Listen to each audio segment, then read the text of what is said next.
안녕하세요. 이승주 변호사입니다. 자, 이번에는 토지거래 허가를 회피하려고 증여로 등기한 경우는 무효다. 거래 당사자가 스스로 무효를 주장하는 것도 가능하다라는 내용인데요. 자, 이 문제는 제책 부동산 문장 쟁점 2판 235쪽에 나옵니다. 원래 제목은 토지거래 허가를 잠탈하려는 증여를 원인으로 한 소유권 이전 등기는 무효다. 이런 문제인데, 토지거래 허가 구역으로 묶여있는 토지가 있죠? 왜 먹냐? 투기거래 방지를 위해서 먹습니다. 강남 쪽에서도 가끔 묶이죠. 자, 그런데 이제 그 토지거래 허가구역 지정 토지는 유상거래를 할 때, 매매와 같이 유상거래를 할 때 시장, 군수 등의 허가를 받아야 된다.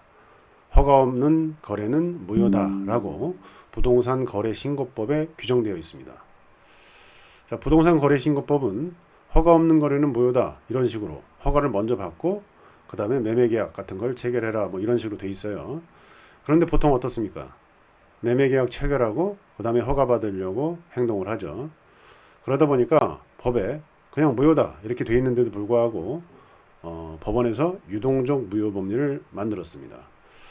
보통 거래를 하고 허가 받는 것을 고려하기 때문에 거래했을 때 그 당시에 허가가 없으니까 무효다 이렇게 하는 게 아니라 거래하고 허가를 받으면 유효가 되고 허가를 받지 않으면 그제서야 허가를 받지 못하는 상황이 되면 뭐 허가가 거절되거나 그때서야 무효가 된다라는 유동적인 무효라는 개념을 만들었죠.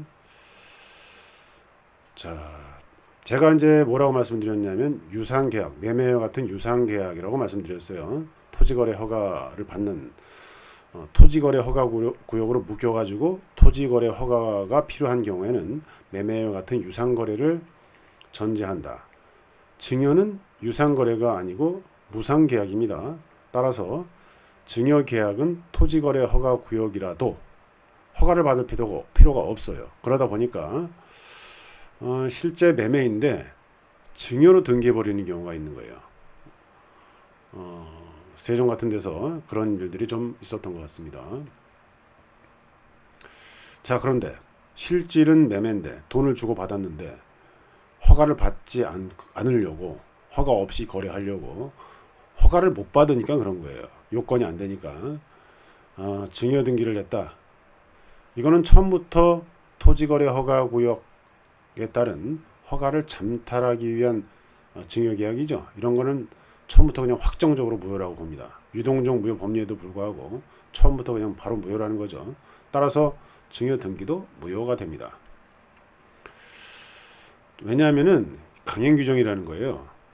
투기 방지를 위해서 토지거래 허가 구역으로 묶였고 그쪽에서 유상거래를 할 때는 허가받아라. 행정청 감독하에서 결정해주겠다 이런 취지인데 이거를 회피하기 위해서 잠탈하기 위해서 실제는 매매인데도 불구하고 증여 등기를 했다? 이건 무효로 볼 수밖에 없다는 거죠. 자, 그런데 증여 당사자 실질적으로는 매도인이 증여자인 거죠. 실질적으로는 매도인인데 형식상으로는 증여자로 됐고 수증자는 실질적으로는 매수인이죠. 자, 이런 상태인데 매도인이 내가 증여 등기를 한 거 이거 무효다 이렇게 주장할 수 있는지가 문제됐어요. 보시면 거래 당사자가 스스로 무효를 주장하는 것도 가능하다. 증여자가 매도를 하고 보니까 부동산 가치가 너무 올라갑니다. 이거를 깨고 싶어요. 어쨌든 자기가 그냥 도로 갖고 있던가 아니면은 다른 사람한테 또 뭐 이렇게 지금과 같은 형식 증여 형식으로 또 비싸게 넘길 수도 있죠. 자, 이런 게 가능하다는 거죠. 가능하면 안 될 것 같은데 가능하다고 봅니다. 증여자가 무효를 주장하는 것도 가능하다. 실질적인 매도인이. 자, 왜 이렇게 할까요? 그 투기 방지 목적을 달성하기 위해서는 어쩔 수 없다는 거예요. 자, 뭐 예외도 있는데 일단 원칙이 그렇고요. 자, 그러면은 매수자, 형식적으로는 증여의 수증자죠. 그 사람은 매수 자금을 부당이득으로 반환받을 수는 있겠죠. 여기까지는 이제 교과서나 뭐 판례가 상당히 많고 정립된 내용인데 제가 추가로 문제를 제기했습니다. 자, 증여자가 부동산 가격이 폭등한다고 증여 이거 무효야. 원래 매매였어. 허가 받지 않은 거니까 무효야. 처음부터 확정적으로 무효야. 자, 이런 주장을 허용할 수밖에 없다고 했잖아요.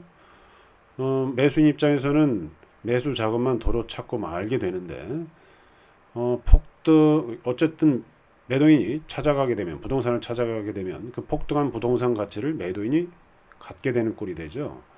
자, 이 경우에 매수인이 매수 자금을 반환 청구하는 부당이득으로 반환 청구하는 것 이외에 부동산 가치 폭등한 그만큼 손해배상 청구를 할 수 있는지, 자, 이 문제는 명확한 판례가 없는 것 같습니다. 근데 이제 판례를 보면 손해배상 청구권 가능성을 인정한 듯한 표현도 좀 있어서 제 책에 그걸 적어놨고요.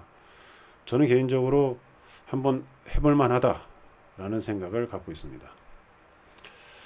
자, 오늘은 토지거래 허가를 회피하려고 증여로 등기한 경우는 무효고 거래 당사자도 스스로 무효를 주장할 수 있다라는 내용입니다. 감사합니다.